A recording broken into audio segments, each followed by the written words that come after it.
Good afternoon, everyone. Welcome to On the Spot Motorsports with David Rogers. I'm your host, Mitchell Gunter, along with Alexa Gatlin, my Ev- co host.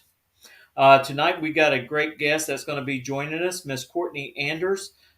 She does a lot of things behind the scenes.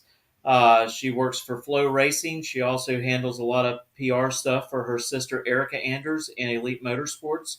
So, we're going to get into all those questions here tonight. But first, we want to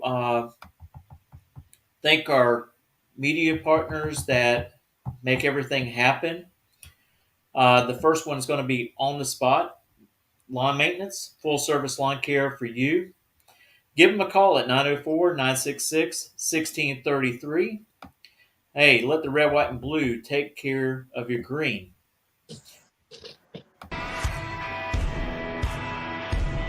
Hey, Tornado fans, this is Kurt Miracle of Miracle Automotive and Towing, proud sponsors of Tornado Football. I want to welcome you to beautiful Stark, Florida at David Hurst Stadium, and thank you for letting us be a part of this community. We're here for more than your automotive and towing needs. We're here to be part of Tornado Country. Go Big Red! How you doing, Miss Anders? We're glad that you're able to take some time out of your busy schedule and join us here tonight. Hi, how are y'all? We're Good. doing great. Good. First of all, what we like to do with all of our guests, we like our guests to kind of introduce themselves to the viewers. All right. Well, I'm Courtney Enders. I've been a born and raised drag racing fanatic my whole life, but most people probably know me as Erica's sister, the pro stock racer in NHRA. I've used to kind of steer away from that, and now I use it to do stuff like this. So I've been in the sport my whole life and doing PR, and now I'm working for FLOracing and just trying to kind of find my space in the industry. Well, I tell you what, that is a nice group of people over there at Elite Motorsports. Um, they actually even make some of the fans feel like family. And I'll tell you what, it's always a great atmosphere in the pits with you and Erica and the Freemans and all the other racers that's tied in with Elite Motorsports. Yeah, we've kind of watched your boy grow up. And Yeah. we always like to bring y'all donuts every You year do. to the Gator Gosh, you Nationals. do. I've heard all about it. I bet. Yeah, I do feel like we've literally for years now watched him grow up and just got to say hi to him off screen a little bit. No. Yeah, I tell you what, speak of something funny that's going to make you laugh.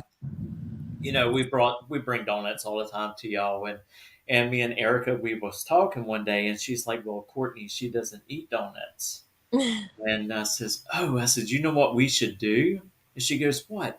I said, I need to run by Publix and get a fresh vegetable tray and bring it for Courtney. And she says, if you do that, I will laugh. That would be so hilarious. Yep, and she's fair. We always get treats from fans. They bring us cookies and brownies, and we had a woman bring us a cherry pie this weekend, and it's so hard not to eat all the delicious stuff. Oh. But I try and stay healthy-ish. True, I, true. One thing I wanted to, start off the questions is, what led you to do PR work? You and Courtney, you and Erica competed against each other and stuff in junior dragsters, and what led you in that route?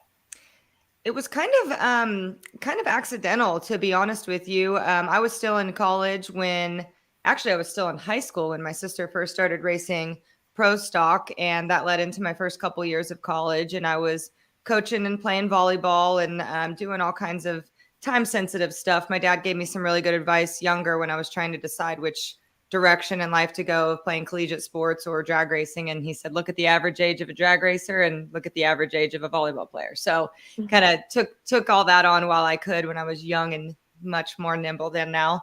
And so I wasn't really involved. I was involved, but I wasn't a driver on our team for those couple of really crucial years while we were creating the base of the pro stock team. And whenever I finished college and started racing super comp and stuff, came back into the picture, and just kind of naturally while I was running Sportsman with the pro team, helping with pictures. And we were just getting Facebook and stuff. Alexa, don't laugh at how old I am. We were just getting Facebook and stuff. And so it wasn't You look very young. But it wasn't really a thing. It wasn't a job yet, in the early 2000s of having somebody do Facebook or social media or even photography for teams. So it was something that I did just when I went to kind of post and share and have for our family. And fast forward a little bit to 2014 when Erica switched over to Elite Motorsports. I went to Las Vegas, the first race that I ever saw Erica win because I missed the one in 2012. And I was taking pictures, updating on the Facebook page, and Richard Freeman told me, hey, I'll bring you. You can fly in my plane, and I'll get you a hotel room if you continue doing all this stuff. So that was a far cry from selling Sparco fire suits in the Midway to be able to watch my sister run. I felt more a part of the team, and I literally never looked back. And I moved to Oklahoma and helped with team management stuff. And once PR kind of turned into social media marketing, we created a full-time position there. So it was accidental, totally. Can you give our viewers what usually happens behind the scenes at a race? How much is really involved? There is so much. I mean, when we first started back with Elite in 2014, there was about 10 of us. There was 10 of us. We had one car, and we were just trying to race 10 races to see what we could do. And accidentally won the championship and had to come up with some extra money to do the rest of the tour. But we've progressed from that to we have over 50 full-time employees, 40 of us, give or take, on a weekend are traveling. So we've got crew guys, we've got EFI specialists, we've got myself, Scott Woody Woodruff, who has been working with Jegs for years. We now have him full time. We hired Jessica Hatcher, a girl who writes our press releases. So it's kind of funny to see what used to be a lot of roles that weren't even a job now have 3 people fully employed adult salaries to do those jobs. And so there is a ton of stuff outside of the race car that goes on. I mean, gosh, my sister even does our hotel reservations. Like, it's wild, from printing hero cards to having verbiage right with TV, updated stats, bios, things. Like, there's just a lot, even in my side of the world, there's a lot that I think we all kind of take for granted when, as viewers of drag racing, are kind of expected to know these crazy stats and have all of this really cool content that's necessary for our sponsors and our fans. But it takes a whole damn village. I mean, we are massive. Yeah, actually, I spoke to another person who does a lot of PR today, Natalie Torrance. Yes. And I talked to her this afternoon. A very nice lady. Just yes. Super nice. And she's actually going to be coming on here next Wednesday. Yeah, she's doing crazy big things. She's got a whole firm, and she was kind of like me. She started in the Midway like me. She was at the Harley booth, and I was at the Sparco booth, just trying to pay the bills to be able to be out there. So she's been a very good friend of mine a lot of years. Alexa, do you have a question? Yeah. So are you licensed in any of the classes, or? I don't have any pro licenses. I've never done pro stock. We always joke about using me to burn in tires and stuff. But I've had all the super comp, super gas, super street. I've never driven top sportsman. I have a top dragster license, stock, super stock. So at some point in my career, I think I've done dang near everything that starts with a super. But the fastest I've gone was in a top dragster back in the day. And the closest I've gotten to anything pro was a odd experience. It was a good experience, but odd for me, with the pro stock motorcycle bike. And I always thought that I would. I thought that I would end up coming back and doing it, but I'm so secure and love my spot and what it is. And I kind of get my rocks off on doing the things like you just asked me that nobody sees and behind the scenes. And but my sister, she pushes me all the time. She's like, let's do it. It would be so fun. I'm like, it's not that simple. And also to like follow Courtney Enders, come on. No. Now, when you were, messing around with a pro stock motorcycle, you was actually getting pointers and stuff from Jerry Savoy, correct? I took a couple of day course with him. We weren't really sure if it was something I'd be interested in because I'd never done anything 2 wheels. A lot of drag racers kind of stick to what they started. The junior dragster kids go into the dragsters, the supers, the top fuel type stuff, alcohol fuel, and the door car people kind of stick to it, and the 2 wheel people stick to it. And I've always had massive respect for things like that, in a sense of where when you're doing it as a kid and it's something that you've always done, it's a very natural thing. And so I was a little insecure going into it, I felt like a fraud in a sense, having imposter syndrome of I've never ridden a motorcycle, let alone raced one, aside from like a little 50 dirt bike. But yeah, I got with Jerry after many opportunities fell in my lap, and I turned it away for no good reason. My dog is with us, for no good reason. And he just kind of told me, he was like, why not come learn, spend a day. We'll go through the body, what you need to do. Cause it's not steering a bike. That is a full core and knee situation. So we did a couple of days. We did some burnouts. We did some launches, and I really enjoyed the experience. I got a lot of pointers from Jerry. I rode one of his bikes. Freddie Camarino was my coach. I would say mostly. He was absolutely incredible. I learned so much about the mental game of just life from Freddie that week. But we were at Las Vegas for the Monday Nationals when everybody's testing. And so I'm up there doing burnouts, not knowing what the heck I'm doing, wearing Matt Smith's fire suit with Angel's gloves because nobody had stuff to fit me. And I have Angie Smith looking at me. I've got Matt, I've got Andrew Hines and all these legends. And it was a very overwhelming, really cool experience. But I very quickly learned that I've not quit much and I'm not afraid of much, but I think my respect for the two-wheel people was a little much for me. And I learned that day, like Jerry said, our goal was to learn if this is something that you would want to do. And I passed on it.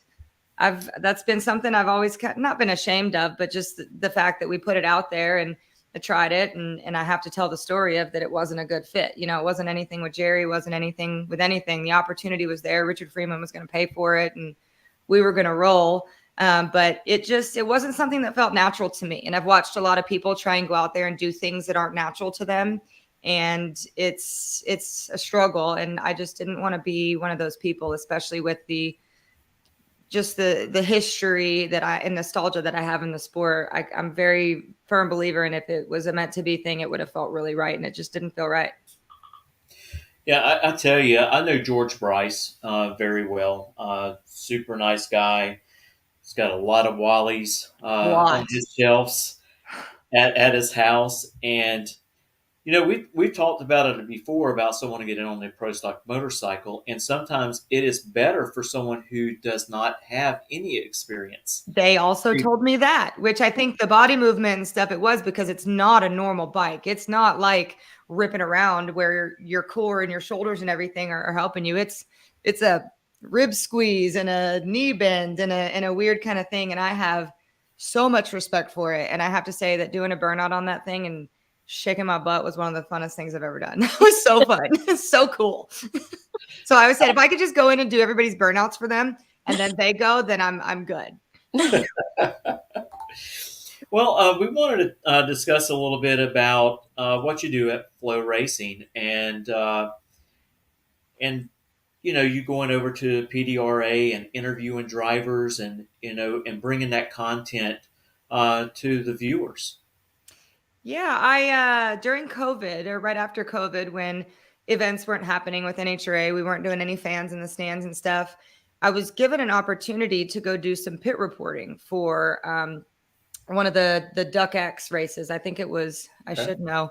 I think it was Lights Out, not Sweet 16, irrelevant. But and I really didn't, same thing with the bike. Like, I'm like, I don't know what I'm doing. And everybody's going to be watching. And I'm just a girl who likes drag racing. Like, I don't know how to interview people. And Jamie Howe and Amanda Busick and Bruno convinced me to kind of just follow my gut and try something. And I did, and I fell in love with it. I did quite a few races with them, just contract work, pit reporting. And one of our production managers, Tom, kept calling me and he's like, there's a content position. We're going to hire a content person. And I'm like, I have a job. Like, I have a great job. I love my life. I get to work from home. I get to travel around the races and work with my family and sleep in on Mondays when we come home from a race, and didn't want to go get a big girl job. And they couldn't find the right person and they kept calling. And I mean, not in a horribly annoying way. They weren't chasing me that hard, but I finally took it seriously and went through some processes of interviews and realized very quickly the magnitude of flow sports in general. I mean, they're bowling, rodeo, cheerleading, track, like grappling, varsity, like it's insane all of this with gymnastics, cheer, all the sports that they do. And so I was very intrigued with what they did. And I took the position for drag racing content creator. And we're kind of building a drag racing department, which they've never had before. Got some really cool announcements coming out. I wish I could talk about, but they're coming out next week with some projects that I've been working on since I walked in the door there. And we are making moves in the drag racing world with Flo. So yeah, now I'm full-time with them. Still work from home, still get to sleep in on Mondays when I come home from a race, and still get to do all the things I love. Well, one of the things that you brought to Flow Racing was Wes Buck's show. Wes Buck always puts on a great show. I know you've been on there numerous of times, and it's quite entertaining. And I tell you what, you can tell Wes loves drag racing. He does. He is all about it. He does. He loves it more than anyone in the sport. I told Flo we have this new mantra at Flow where each of the sports that we do, the goal by the end of the year, each we setting big goals and stuff, is to be the essential destination for all things, whatever our sport is. So they asked me for a list of quick items that we could do to bring to Flow that would help create us becoming one of the essential destinations for drag racing. And I said, without a doubt, it's got to be Wes. He has more knowledge, more passion. Some of the greatest employees like Nate and Mike who know more about drag racing than I could ever even dream about. And they're the best of the best. And so we brought their show over and he was so excited. I thought it was going to be him doing me a favor by coming over. And he was as equally as excited as I was that somebody wanted to, syndicate his show. So we've got it on there and we've got a couple more things like that coming up. And I think that we're making the moves. Well, we'll be waiting for those announcements, and as soon as they do, we will share them. Yes, it'll be next week on the Wes Buck show. All right. Well, I'll be hearing. I'll be listening for that announcement. Alexa, do you have another question? Yep. So I grew up racing against my sister, and we do not get along very well. So the competitiveness is really crazy. So when you and Erica used to race together and race against each other, did you guys get along? Because I know you guys have a very strong, supportive relationship now, but did you guys used to get along when you raced against each other or no? We are very much closer now. We've always been very close, but we don't fight near as much as we did then. We're 35 and 38 and frankly don't have the energy to fight with each other anymore. But no, I was a pest. I was a menace for sure. And I wanted to do all the things that she did because I wanted to be like her, but I marketed it as I wanted to beat her. And I chased her in absolutely everything from volleyball, track, everything she did in racing. And we did get very competitive. And I think it was much easier for me because I was the little sister and I didn't have anything to lose. If I lose to my big sister, then it's really not a big deal. And so she always took it a lot more serious than I did. And I knew that, and I knew I could get under her. Yeah, I knew I could get under her skin, but I think that kind of helped us to be able to support each other as well in what we're doing now. And I think that's also why I like my role so much, because I can take all that spice and give it to everybody else. Oh, yeah. Hey, since you ran track, what did you actually run? I did the 4x1. I was the anchor on the 4x100. I ran 100-meter and 300-meter hurdles. And I did the long jump. So I was a gymnast most of my life. And so I used that for those classes. Well, I don't do it anymore, but I used to run track when I was in high school. And I was a anchor leg on the 4x400. Ooh, that's a tough one. Oh, yeah. I was, back then, my time was actually pretty well. I ran a 48 quarter. And, but my whole thing was my coach wanted to send me to run the 400 hurdles. And so I had some scholarship offers to go to certain colleges and stuff, and ended up couldn't get a full ride. So I just went to a local community college, and there's nothing wrong with that. Yep.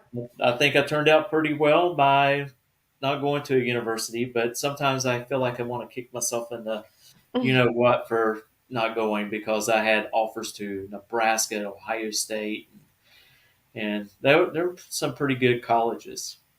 I kind of had the same route with volleyball. I was really wanting a higher level D1 school, maybe even higher level D2. And the full rides that I got weren't the offers that I got weren't at that level. And so I did the same thing. I went and was just a regular student at the school I wanted to go to. And that's the other thing. There's three things when I said I haven't quit anything. It's the pro stock bike, college, and gymnastics. So those are the three things that linger for me too. So I feel you. I got a question about the PDRA, and y'all only have two more races left over there in the season. You have the Drag Wars and then the finals. I think one of the most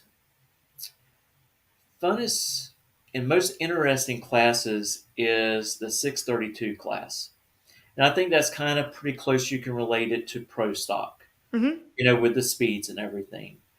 Do you think that Amber Franklin has a chance to become the champion in that class? I think she has a very fat chance. I think that it's really cool that a class that is still versatile, you still can kind of bring anything in there and have different sets of rules and be able to rung what you brung kind of deal.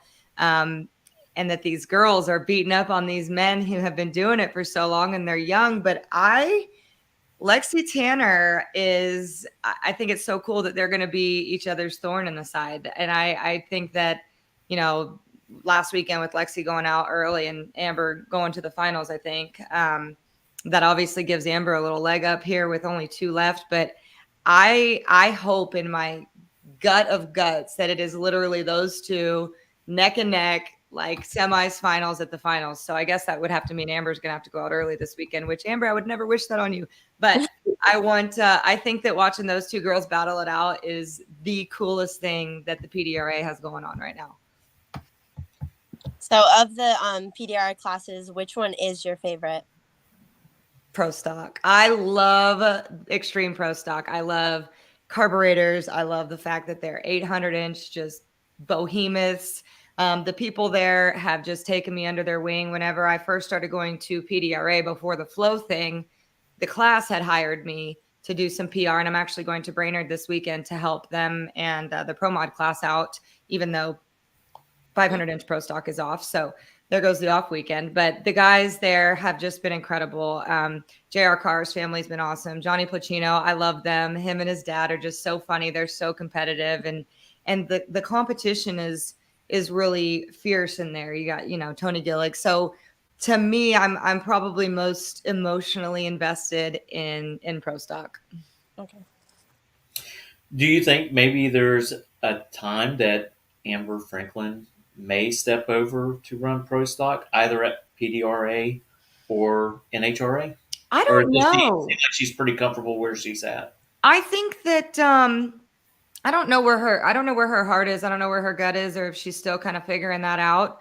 But I do know that her parents are very smart and strategic, and I could definitely see that's why they're starting her out where she is. I could see, and this is not inside information by any means, but I could definitely see them kind of slow rolling her, maybe even taking over, Tommy's spot in Pro Mod. I think she's having fun in that type of a car, and I think she's there's a difference in, if you're built for speed or if you're built for a lot of action in the car and precise stuff of pro stock, and not saying somebody can't do both. But to me right now, she just seems really hungry on going fast and being aggressive. And I could see them kind of slowly progressing her in there. I don't think that they thought that they were going to come in and do what they're doing right now. I mean, obviously they have the best of the best team. They have the best of the best cars, engines, all the things, but they're a very humble, smart family. And so I wouldn't be surprised if she stood where she was at for a minute. Okay. The reason why I brought that up, because we have Camry Caruso that stepped over from the 632 class and to run in pro stock and NHRA. And I know she spent some time with y'all at Elite as well before she made that leap into the She pro stock did. class. She was kind of still doing the dragster route. She was running A fuel here and there. Her dad was still running Pro Mod, and she was kind of trying to find her spot. And I think that she obviously has, but even up until they were testing this pro stock car, I think that they were still trying to figure out where she belonged in this, because she didn't spend a whole bunch of time in 632. And I worked very closely with her. Was that last year? Yes, whenever she was running that 632 car. Actually, Johnny Placino was tuning her and helping them out, and I was doing her pictures and PR and stuff. And there was a lot of learning going on, and she escalated pretty quickly from that 632 to the pro stock category. And so I think that shows you right there that she may have found her home there, is where there was some insecurities elsewhere. But she's I mean, that girl is fearless. She'll tell you, my stomach's in knots, I'm freaking out, I don't want to do this burnout before Pomona, and then bam, like she's just killing it. So it's fun to watch. It's been fun to watch. Yeah, I think she's doing real good. Of course, I do believe that she's going to be Rookie of the Year in NHRA, and she's got a good crew chief, Jim Yates. We've had them on a while back on the show, and I like to see pro stock continuing to progress, more people coming into that class. To me, it's one of the most famous classes in NHRA. A lot of people, you see them start getting up from the stands after the nitro cars run. I'm like, Yeah. hey, y'all need to sit back down. Y'all need to watch these pro stock cars run. This is the closest daggum class that we have between 1 and 16 can be separated Yeah. by a couple of tenths. So I mean, it's very exciting. I've And literally stood on the wall before at a racetrack and said, "Where are you going?" Jason Logan always makes fun of me. I'm like, "Watch pro stock." But I think that's partially, not that you asked, but I think that's partially a little bit to a fault of the attention that the TV show doesn't give it. And we don't get to dive into, like in Top Fuel and Funny Car, the explosions and the altercations at the finish line and stuff. Like, those are the really cool things that even a non-gearhead can wrap their head around. But pro stock is more complicated, and I think that we need to get more cameras inside the car and start to talk to drivers about the little tiny movements that they're making, even with their clutch pedal and things to be good. That it's not just, the fastest guy is going to win every time. And that's what we're trying to do at Elite, and bring partners in and do shoulder content to where we're bringing attention to that, and so that we can kind of create some more fans within it. well, we had your sister on a while, as well, several times, but the first time we had her on, I had her tell the viewers, explain to them the steps from getting in the car all the way up to staging and then after the run. And so she broke it down beautifully. Long. And I mean, she broke it down. She's like, this is going to take a while. And I said, that's fine. That's what we want the viewers to know. You just don't climb into the car and you crank it up. You go up there and power brake it, do a little burnout, and you stage the car. There's way more involved in that. And she done a great job of explaining all of that. And I mean, I've had some people after that go, man, I really didn't know that Exactly. you have to know all of that stuff before you even take the car into the beams. And so I Exactly. think it's more or less a educational thing that we need to educate. I know we have these things at the races where we bring the funny car guys and the pro stock guys. I mean, not the pro stock guys, but we need to do more pro stock. But Top Fuel and Funny Car and the Nitro School that they have, we need the pro stock school, to take place there. Joe Costello, bless his heart, he fights for stuff like that, and he's taken it upon himself to do some pieces in the pit. He goes over to Hartford's a lot, and walk me through this, and Eddie Granaccio walked me through this and whatnot. And but it's going to take somebody in one of those positions that's a gearhead and not just a drag racing enthusiast, because it is a very different deal. And in the common fan, it's a little more complicated. So we tend to steer away from that. I think that's why people don't really get into bracket racing much, because there's so much to explain to somebody for them to Right. even be interested in it. And so and Joe does a deal with, he did a couple of them, I think with Austin Williams, where they sat at the top end in the grandstands, and Austin explained why people are dropping and this and that. And you nailed it. It's just going to be educational. And when you watch the Wes Buck show next week, you're going to say,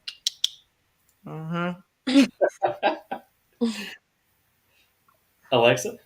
Um, so this is a little bit off topic, but my dad never let me really. He was like, "You're not doing the junior dragster," because he's like, "I'm not taking away from." Not to be rude, like I'm not taking away from my racing. I am not Yeah. doing all of that. Like it is too much work. They're so expensive. Not doing it. So anyway, so growing up, when I tried to tell my friends, because they didn't. Unless you're interested in it, you don't know anything about drag racing, you know? And so you just think you're going as fast as you can, you know? And so, anyways, for like my friends growing up, I would be like, the way that I would show them what I was doing is through the movie Movie. track. So, what was it like having a Disney movie after you and Erica? And was that very accurate? The crash and everything, like, was it accurate based on your life? My dad was very heavily involved with the script of that. I know that there was a lot of things. He felt it very heavy on his shoulders that it had to be accurate because we were representing our whole community. Of So course.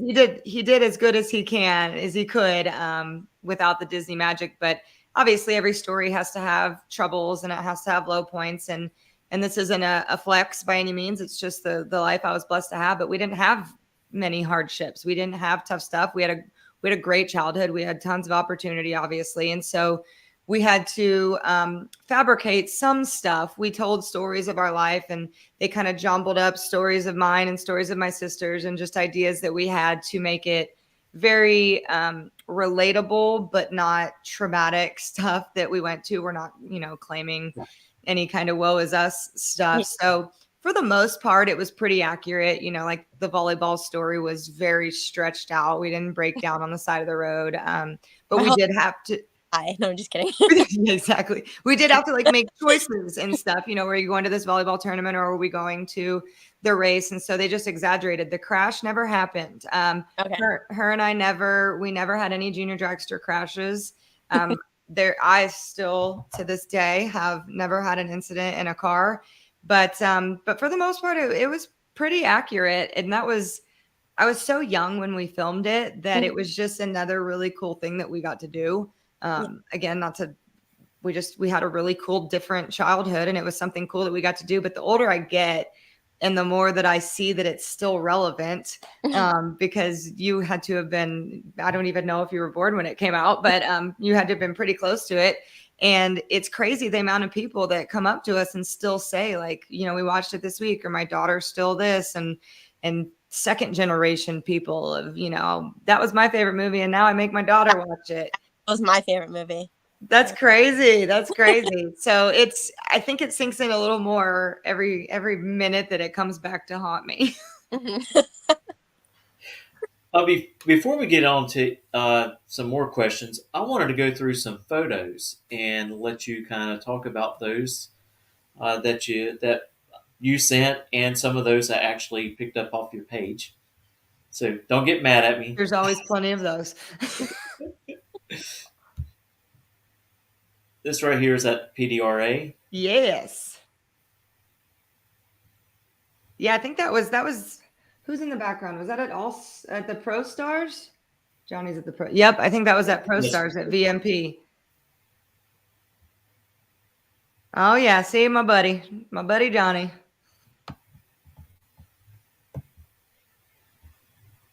Oh, Rowan, this kid. Let me tell y'all about this kid. He is absolutely incredible. Today's his birthday, actually. Happy birthday, robot.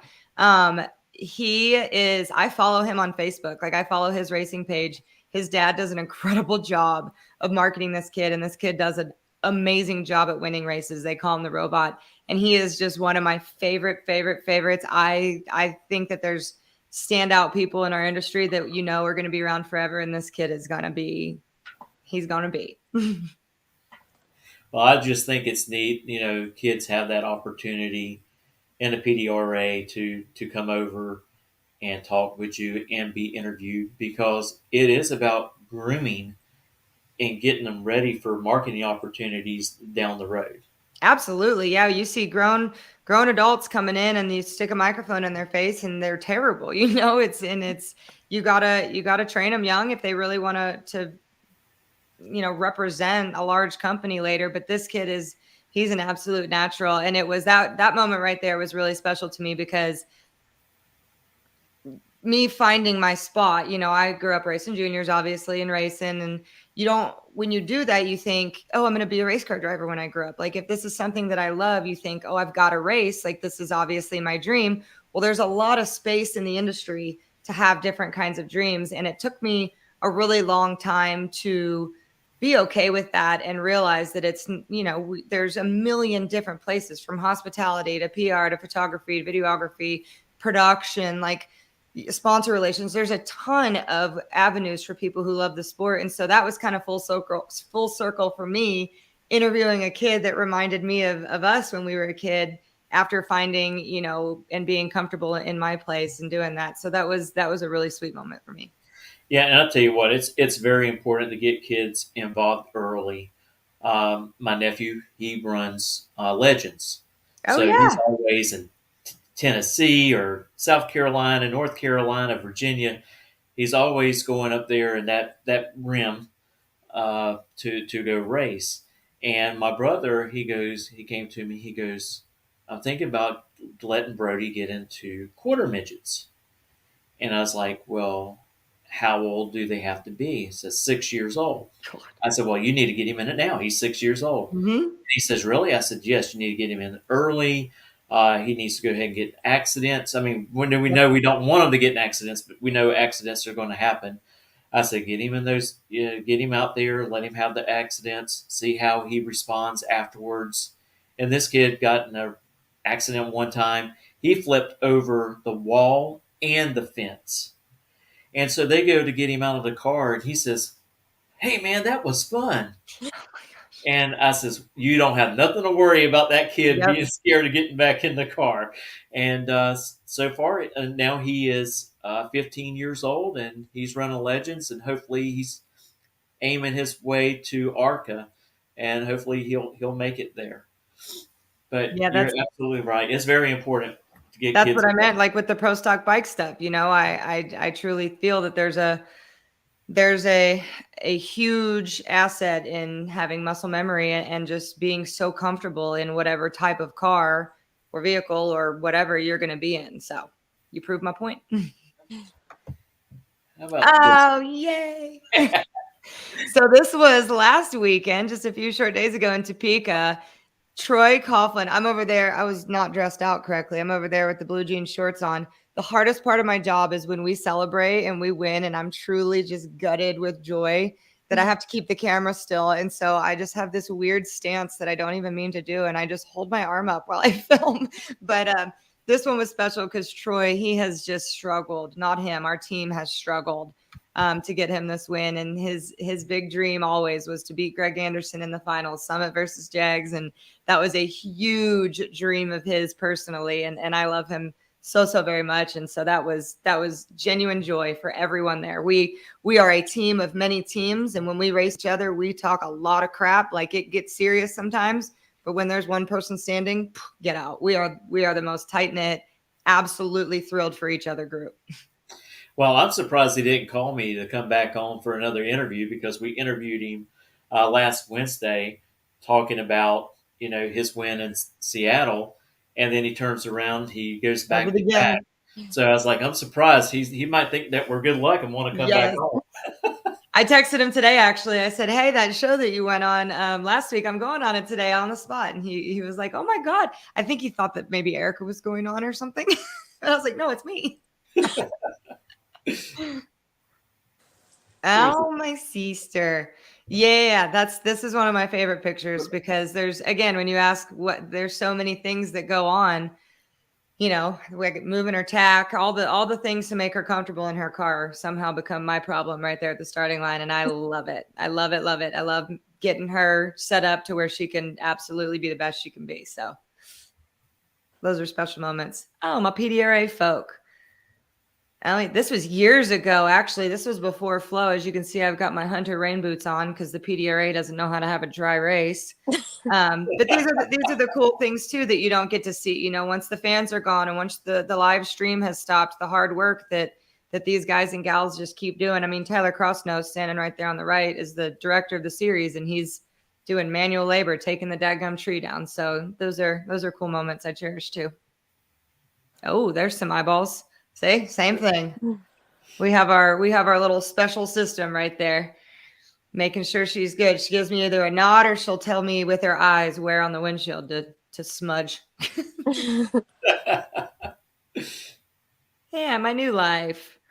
Yeah, that was, I think, at the Snowbird. No, it looks like Snowbirds, the U.S. Street Nationals. That was an absolutely miserable race, but I had so much fun doing the pit reporting. Yeah, that was down in Bradenton, wasn't Yes, it was so friggin' cold. They ended up calling the race and just splitting it because the wind was so bad that it was, you just, nobody could get down the racetrack. It was too cold, too windy. It was terrible. Were they having a little bit of problem with the surface? Was it trying to chunk up as well? Yep, you just couldn't. I think it had rained the day before, and then with the wind and the cold, it never got hot enough to be safe, and so they made a tough call. Yeah. Well, we had a really hot track. What, 2 races ago? I think the Oh, temp was 148. Pretty Yeah, much what the track temperature was in Topeka I was gonna say that was last one of the weekend. most miserable races I've ever been to, ever. I don't wear shorts ever in real life at the beach, at the race, nothing, and I was miserable. yes. Yay! Yeah, that was the first time she'd ever won the Winter Nationals in 18 years. The start to what I hope is an incredibly winning season. That was this year. Yeah, I tell you what, she is doing a great job. I mean, It's crazy. Aaron Stanfield's doing a great job now. TJ is catching fire, It's the and right don't be time. Right surprised if time to catch fire. Bo doesn't catch fire here pretty soon as well. He is. He's about to. Let me tell you, he got a new car last week, and literally Q1 was the first time that car had been down the racetrack, and it got faster every run. And if he wouldn't have gone red, he was going to bust Greg's ass there for a minute. He's coming. Hey, you go red every once in a while. I mean, Yeah, it happens. he's been a little on the other side with the other car, and this car is brand new, Rick Jones' car, and he said it just is crazy. He said, "I feel like a good lever again." So we knew there was problems, and just threw the whole car away. Start over. To get back to your position with Lowe, um, I was wondering, is it possible, say, if we're live streaming a big race at Gainesville Raceway, say it's the 352 shootout, and we're also going to have the no time truck class in there with Grant Guthrie and Lyle's going to be driving the truck. Are y'all looking at opportunities of maybe piggybacking off of a live stream and putting it on Flow? I don't know, to be honest. There's today we actually had a call about some different races that we want to try and dabble into now that we actually have a department and people who know stuff about drag racing. No offense to anyone that worked at Flow, but they're all dirt people, and they're the first ones to tell you, we don't know what's important. They just were kind of going after stuff and learning the industry. So we're kind of helping to guide them of where we're going to land when it comes to stuff like that. But I don't know if I have the tenure or the authority to answer that question. But I do know that we do things in many different ways. We'll send our truck out there, we'll pay somebody else to do it, and then host it on ours. So there's physically possible, absolutely. There's many ways that we go about doing it. We just took over Mav TV, and a lot of that is their teams are still going out, but just kind of operating under our umbrella and stuff. So there's we are always looking for new races. I'm telling you, today, my call at 3:00 today was talking about new races to chase. Yeah, I tell you what. Do you know Derek Putnam? It sounds really familiar. It sounds very familiar, but I kind of feel bad for not knowing, and maybe I should. He does some announcing for NMRA. Okay. He does that. He does some track announcing at Gainesville Raceway. Okay, I'm sure if I saw his face, I would definitely know. And every once in a while, Wade will call him down there to Bradenton to do some stuff. And he's been putting this 352 shootout together for over the past couple of years, and it's really starting to grow and develop into something really good. And Grant Guthrie, that owns the Truck Warpath, Yes. he called Derek up and said, "Hey, Derek, would you be okay if we bring in a no-time truck class, and we'll get 8 of the quickest trucks in the Southeast to come to Gainesville and race during that event. And of course, Derek's not going to turn that opportunity down. So Derek says, sure. And Grant says, I'll take responsibility of finding sponsors for it, working with the racers to try to develop a purse. And I think they're talking about a purse around $15,000 to the winner Wow. of those trucks. So That's it's pretty big for a no time race. yeah, it's Wow. unreal. I think I have the flyer. Let's see, I'll pop it up and see if it's on that flyer. I'm gonna have to add that to my research list. Let's see. It may not be on here yet. It's not on this one, but I believe it's on another one, and I can actually send that to you. Yeah, absolutely. I'd love to have a bank of that stuff. And we have another race that's coming up. It's No One Fights Alone, and some of the money that is gathered up there is going to go to St. Jude's Hospital.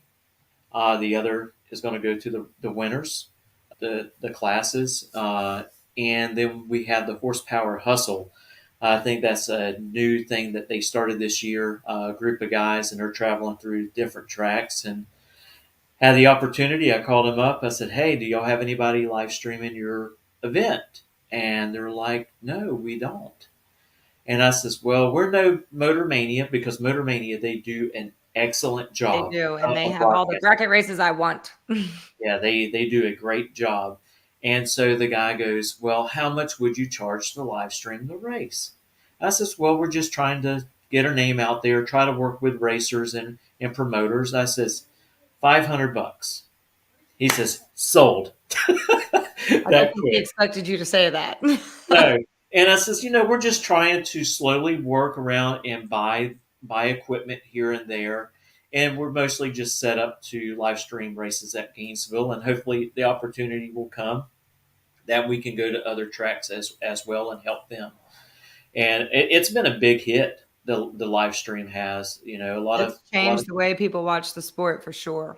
My yes, little sister never comes, and neither is my mom. And my little sister is 8, and she is so excited that she gets to watch us from home. That's so Like, cool. really cool for her. Yeah. It's but changed the game. but I mean, any of those races that I do, if Lo wants to do something like that, I'm open to it. I didn't even know you were doing that. To be honest, I knew of it. Didn't know it was the same person that I knew from the racetrack. It's the same one. Yes, and I didn't even know that you were the same. Like, obviously, I know who you are. I see you all the time. You hang out in our lounge. But when you did the podcast in Gainesville with Lyle, I finally put 2 and 2 together, and I'm like, you dummy. I tried to get you on that night. Well, in all honesty, I had some wine at dinner, and I said, I don't need to be recorded today. Well, it's okay. You could have been drinking your wine while he was eating his cereal for dinner. He was sitting there eating cereal on it. I just got done with work and working out. This is waiting for me when we're done. Yeah, Lyle goes, "Can I bring a beer on the set?" And I Yeah. said, "Yeah, come on, get on in here." He's Is okay. Lyle not the coolest guy in drag racing? I think Lyle Barnett and Joey Gladstone are like the coolest freaking people ever. Well, I'll tell you a funny story about Lyle. He was trying to find sponsors for the Gators, and so I was like, "Hey, I'll hop in. I'll try to help you. I'll start calling, businesses around Gainesville to showcase their business at the Gator Nationals, because they have so many people that come in from different states and stuff." And he's like, "You'll do that?" I said, "Absolutely." And I says, "And you don't owe me nothing if we find you something." And so I started calling around, and we found one law firm over in Gainesville that was very interested. And so I got Lyle on the phone. We talked to them for a little while, and they said, "Yeah, we're definitely interested." Well, it went silent. They call us about 4 days before the Gator Nationals, and they go, "Hey, we would like to sponsor, but we also want a place in the midway in the pit area." I was like, "There is no way we could get that done in 4 days." I said, "We got to talk to NHRA. Oh, We got they'll to charge get you. It's a whole approvals." thing. I says, "It's not going to happen in 4 days." And they said, A "Well, law firm wants a midway spot. That's new. and they're a pretty big law firm in Gainesville, and that they really wanted to get out there and and hand out their merchandise and well, not merchandise, but their T-shirts and all their Yeah. literature and stuff to the fans. And I was just like, we can't do that in 4 days. No, And I said, that's months. I said, Lyle can probably do something with if y'all can get y'all's decals done and cut and bring them to the track. We can find you a space on the door or on the rear quarter panel. And they're like, well, we really wanted to do this. And I was like, well, how much money were you thinking of spending? Because I didn't want to think that, $15,000 was going to give them all this stuff, because it's not going to happen. It's got to be a little bit more up Especially there. with a midway spot. Yeah, that's high. And so they said, well, we'll back off of it this year and we'll revisit it next year. I was Well, like, thanks for doing okay. that for my buddy. Oh, definitely. And I so love Lyle. I told Lyle, I says, hey, we don't have a lot of money right this moment because we're starting out. But I was like, how much would it cost for a spot for just some stickers, bumper stickers to go on your car? And he's like, well, I don't want to run you away. He's like, how much do you think it's going to run for that? And I told him the figure, and he's like, "Oh, you're right on it. Yeah, bring those stickers." And I Perfect. said, "I'll give you cash, and y'all can use it for food or whatsoever, you know." And But especially Lyle, nowadays, that goes a long way because just getting all these guys there is more than the purses anymore, you know? yeah, and you're right. Lyle is the most down to earth guy that you'll ever meet.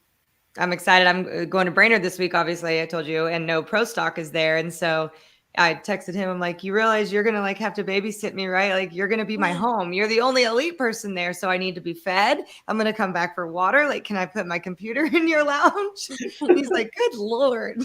I love them. I love them. Yeah, he's a good guy. And I tell you what, he's got one little cute little boy now. I know. We get to FaceTime him. We have this weird habit of after we FaceTime my dad when my sister wins, we FaceTime Lyle next. And the last time he had Nash with him, and it was just so cute. So cute.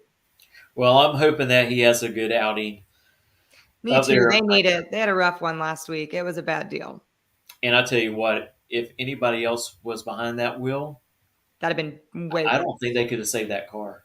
The way that he described it, it was so funny. Not funny, but funny because it's coming out of his mouth. But he was like, the throttle hung. I killed it. And when you slow mo it, you can see the nose goes up when the throttle hangs. And when he killed it, when he killed the power, everything just kind of locked up. And you can see that in the rear end too, nothing's moving.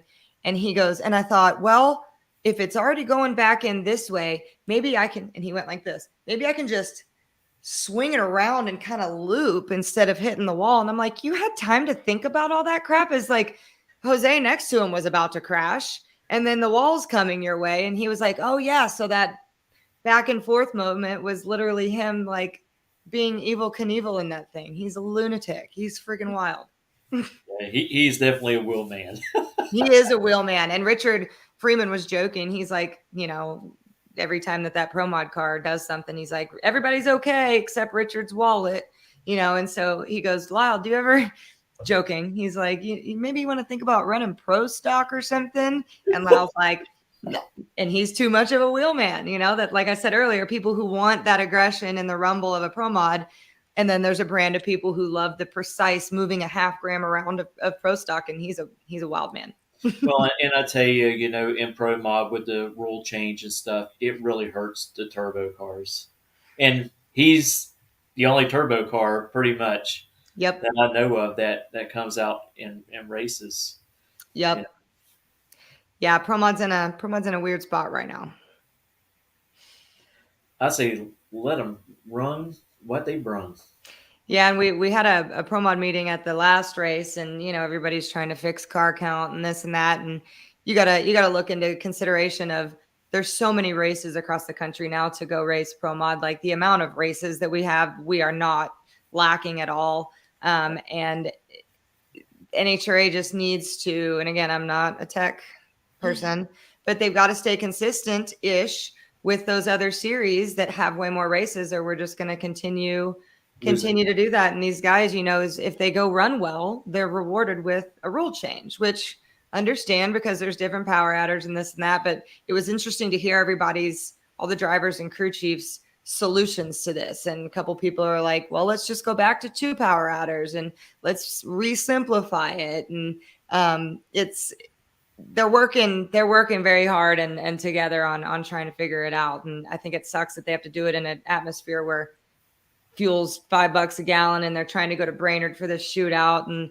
I mean, it just doesn't make sense on paper. If you're not a rich guy wanting to race right now, it doesn't make sense to go in HRA Pro Mod racing. So anyway, I didn't mean to get on that soapbox. Well, it's like a professional category that's in the sportsman's ranks. Right. And I'm working really hard with them on, getting them in on driver intro. We got them in last week and trying to do first round on Sunday, and they've not been really receptive to that instead of Saturday. But especially when pro stock's not there or bike's not there and we need that 4th class, I think that we're leaning towards kind of at least optically treating them like that. And I think they deserve it. I think the fans want it too. The fans love it. Right. Yeah, it's so funny. Zane at the Gators, he goes, Lyle was running first round and he won. But as Lyle is coming by, Zane's like, let's go. Get him. Get him, Lyle. It's just so funny. All the kids love him too. I think that they're enamored by his beard, but they love him. Sorry, I dropped my glasses a while ago. Oh, you're good. They flew off my head. But I tell you what, it was great having you on here tonight. And I appreciate it.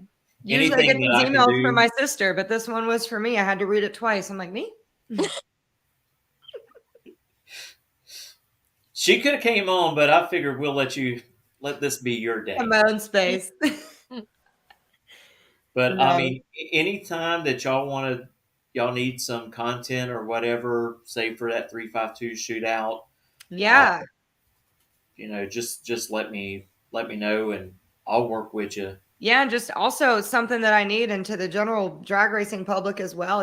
Everybody's got races they're putting on and tracks are doing a lot more to keep their regional people happy and just getting the word to companies like Flo. I mean, not even just us. There's a ton of us. There's guys like you. There's all the others. Just as keeping up with all these races is tough and figuring out the ones that are just blooming and stuff. So don't be afraid to boast it and let us know what you got and tell us to come down and check it out because we're always looking for new stuff. All right. Not a problem. Well, thank you again, Courtney, for joining us. And anytime you want to come on, hey, just give me a call or a message and we'll get you on here. Awesome. It was nice hanging out with y'all and good to meet you, Alexa. Meet you too. Take care. Y'all too. Wow, what a great interview with Courtney tonight. A lot of acknowledgement there and a lot of acknowledgement to share with everybody. And I wanted to talk about, some races that are coming up on the show. I want to share some of those flyers that we kind of talked about with Courtney. This is the No One Fights Alone. And that's going to be taking place on December the 1st through the 3rd at Gainesville Raceway. And, of course, we also have the 352 shootout taking place on October the 29th.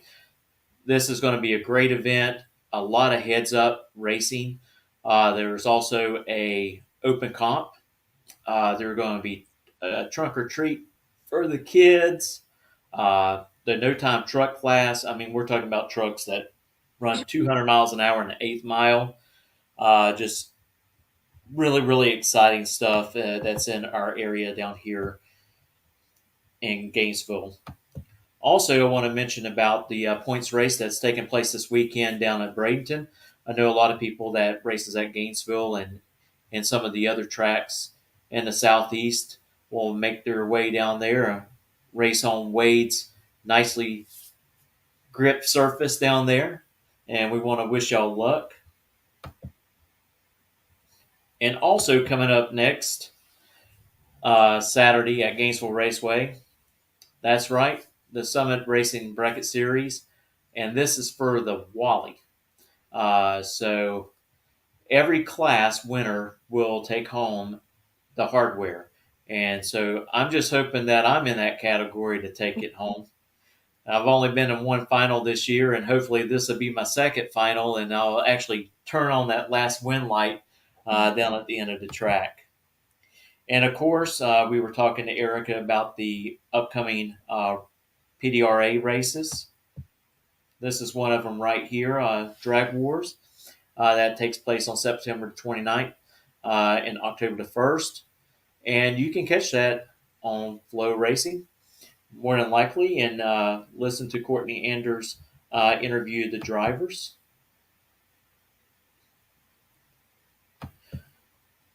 But with all that being said, I want to thank everyone tonight joining me and Alexa. Alexa, do you want to tell everybody the news? What's my news? That this is your last night with us. Will unfortunately be my last one with coaching softball and everything. Unfortunately, I have enjoyed it though. But It's we may definitely have, my comfort zone. but we might have someone that will be coming over and taking her spot, and her last name is the same as Alexa. So we'll see if that's going to happen. That would be her sister, PJ, and she's also very knowledgeable about drag racing and racing in general. But with that being said, we'll see you next Wednesday. Looks like we are going to have Miss Torrance joining us, talking about all the different things that she does behind the scenes with public relations. I think it's very important to have her on here and discuss those things because there are so many different avenues within the racing community. It's not always about a crew chief and a driver. We have to have all these people behind the scenes making things happen. So we're looking forward to having Miss Natalie Torrance join us next Wednesday night. Again, I want to apologize to everyone for us coming on late. We actually had some technical difficulties earlier. For some reason, my laptop did not want to do what I wanted it to do. So again, thank y'all, and we will see you next time. Have a nice night, everybody.